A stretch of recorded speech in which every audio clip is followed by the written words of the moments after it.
man, ladies and gentlemen, boys and girls, thousands in attendance and the millions watching all over the world. It's time for Sports Unplugged. I am your host, the Destin legend, Leon Rogers. Right in front of me, my homie with the master plan who runs the boards with the magic hand, Big Man. What it do? And to my left, Nate, a.k.a. Young Manning. It's my man, though, even though we found out his real name, and he has the most coolest kick-ass name ever. Give it up for adult film star, Mr. Nate Boning.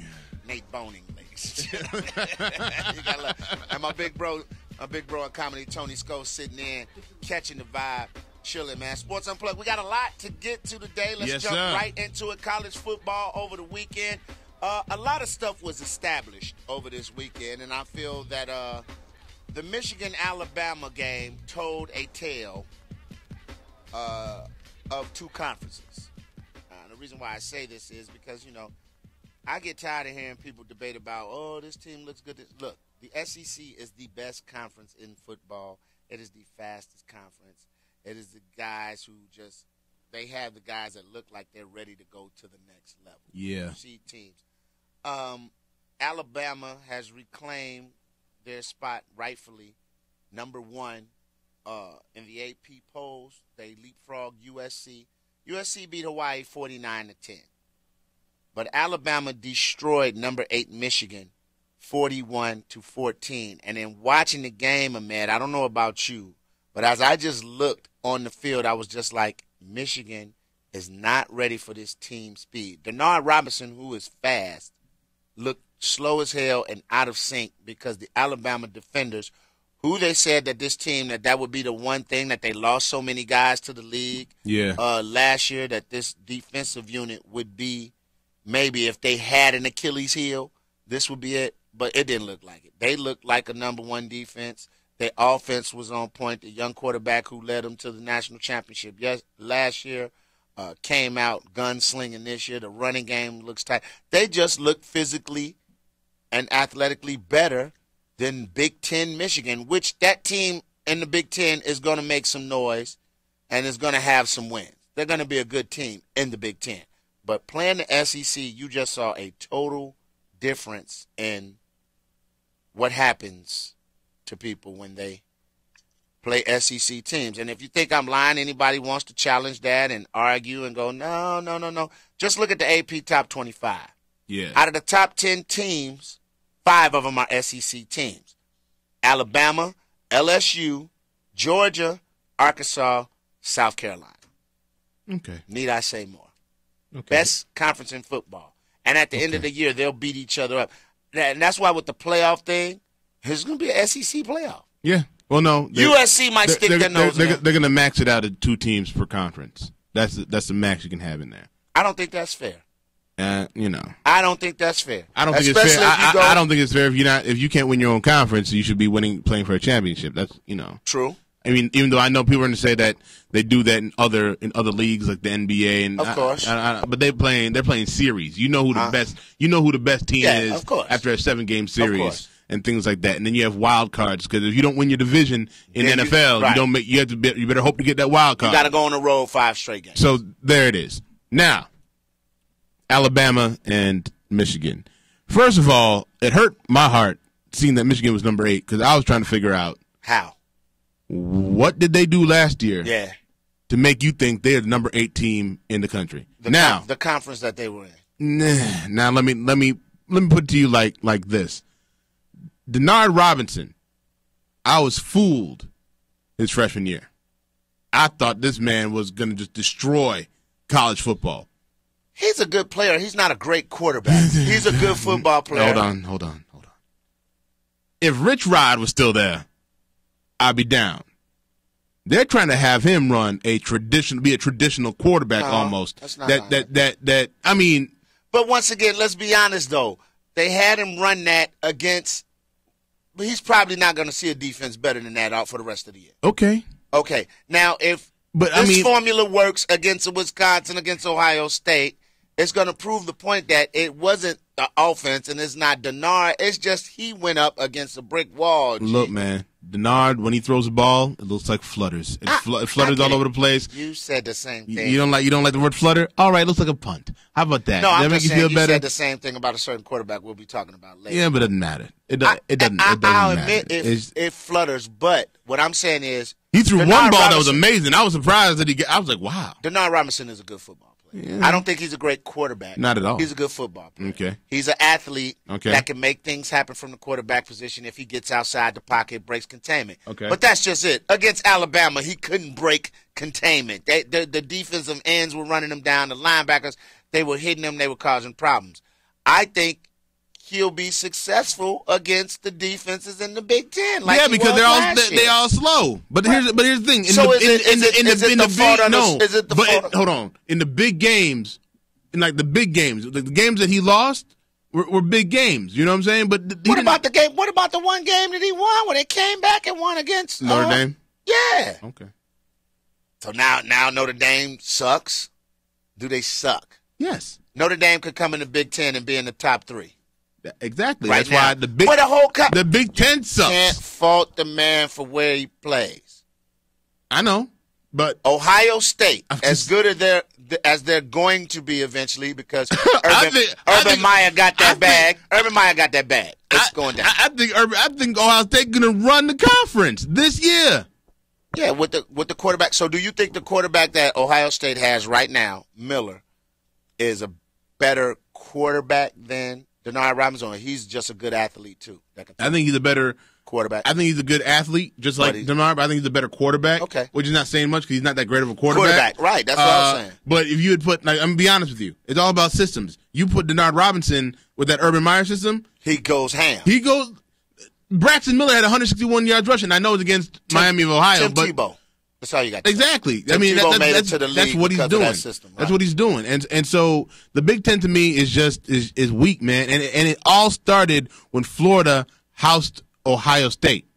When Florida housed Ohio State a few years back. Remember, Ohio State had beat Miami, and a fluke win, by the way, on that. Ohio State beat Miami, and then after that, it's been SEC, baby. I think I've said it before.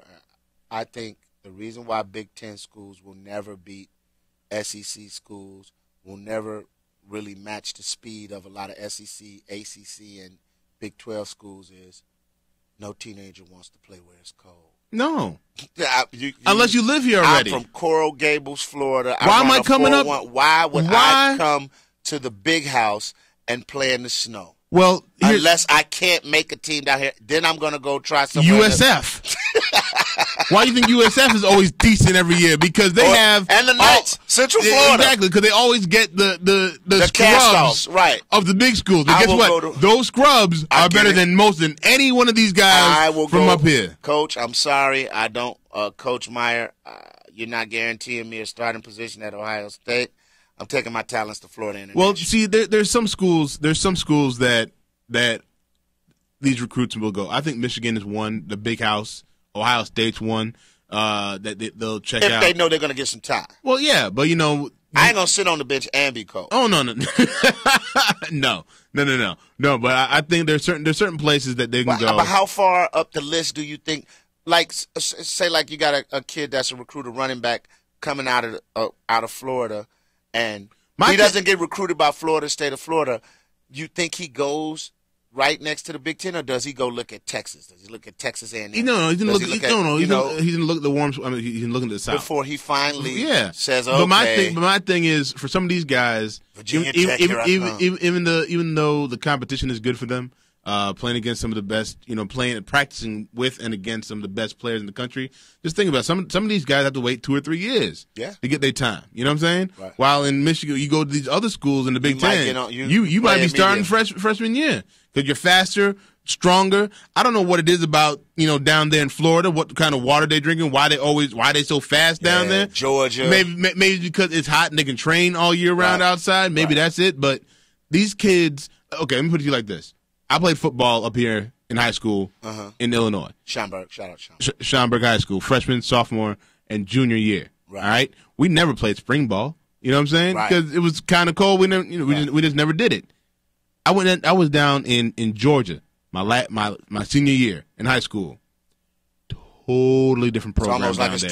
24/7. It's 24/7. They have spring ball. They have spring practices. Right. They have a preseason. They have literally, when you go on training camps, you'd go have three practices, but you'd go home, then come back, and then in 3 days. Right. They have 310-pound defensive tackles. You go to camp. Right. You train. These guys don't play down there. They have 310-pound defensive tackles that run 4.5. Exactly. Athletes. Exactly. But the thing is, they train these cats from when they're kids. Their Pop Warner is something different down there. That's why I love my wife, and if I hadn't married her, I would have married a Miami stripper because I would have produced a top 10 receiver. I just know I would. You would have? I would have. I'd have tipped out about 300 that night. And got me, at least B level. It would have to be a B level Florida stripper. Okay. They just produce great genes. So you're saying that all the Miami and the Florida athletes' mothers are strippers? Nah, but I'm just saying that it's a gene. It's something in the water. I don't want to get in trouble in Florida. Florida has like very beautiful women, stallion-esque women with that gene. Right. But I'm just saying, right. If you get the regular Florida girl, okay, you might or might not. You go with the Florida stripper, it's a wrap. You're gonna have powerful child. He's going to be 4 moving. So let me ask you this before we wrap this up. Let me ask you this: Michigan, are they done basically this year? No. I think they'll bounce back from this because they play in the Big Ten. Okay. You get to see Indiana. You get to see Indiana. Now, I do on a side note. Now I can't wait for the Michigan State game. Go ahead. Michigan State players took to Twitter to mock Denard Robinson. Now, I got some of the tweets pulled up right here, and it's from my good friend Robert Littau at Black Sports Online. After Denard threw a 71-yard completion to Jeremy Gallon, a player tweeted, "Even a blind squirrel can get a nut over once in a while." This is running back Nick Hill. That was the pass. By the way, that was the pass I was shocked to see. I was like, wow. Linebacker Jamal Lyles tweeted, "I can play quarterback for the school in blue. Levon Bell for Heisman, the other greater than the other guy in the great state of Michigan." So they really kind of hammered him. They even went as far to say, "Is this guy really a QB?" I'll say my man walk-on Tommy Vento is a better QB. Linebacker Denicios Allen tweeted. Now the sad thing about it is they're going to have to play each other. Yep. And you just gave them a whole bunch of locker room I have no problem with them saying it. Now, you can't let Denard go off on y'all. You cannot. You cannot. You absolutely. If I'm a coach, I have a problem with you saying it. Oh, yeah. Because that could work against us. Oh, yeah, it could. In the game. And especially in college. And I don't need that. And athletes need to stay off Twitter, period. Yeah. If you're not, unless you're retired, you need to stay off Twitter because they put their foot in their mouth numerous times. And I don't know how many of these guys are starters. Some of them might be bench sitters. But at the end of the day, as a coach, I don't need that. We don't need it. It's bad enough we're going to have to play tough games against Ohio State, Michigan, and so on and so forth. I don't need you talking crazy about players before we go and see them, all right? All right, we got a little bit of Wu-Tang. We taking it back. We're going to jump in the Wayback Machine. When we come back, what we got on deck? On deck, we got some of these blowout losses. Yeah. We need to talk about these schools getting their. I'm sorry. Yeah, getting their brains blown out. And no, we don't mean the award that was given to Miami Heat fans by the 2 porn stars, Sarah J. And only one time I wish I'd been a Heat fan. I got a free Savannah State. Coming up next is Sports Unplugged. Right now, here's Wu-Tang Clan. Cream Cash rules everything around me, man. Sports Unplugged. Let's go. Brought to you by Winstop.